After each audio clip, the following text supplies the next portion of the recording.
हरे मोटे बाड़ी छोटे बाड़ी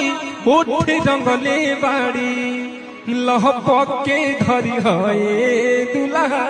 इहे साली बाड़ी लहपक के धरी है दुल्हा इहे साली बाड़ी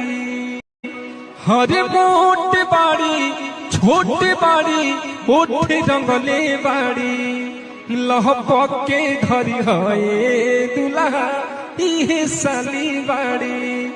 लहपक के धरी है दुल्हा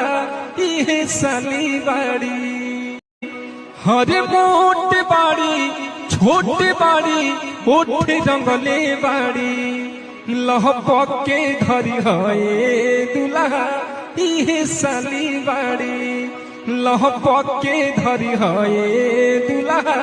इहे साली बाड़ी।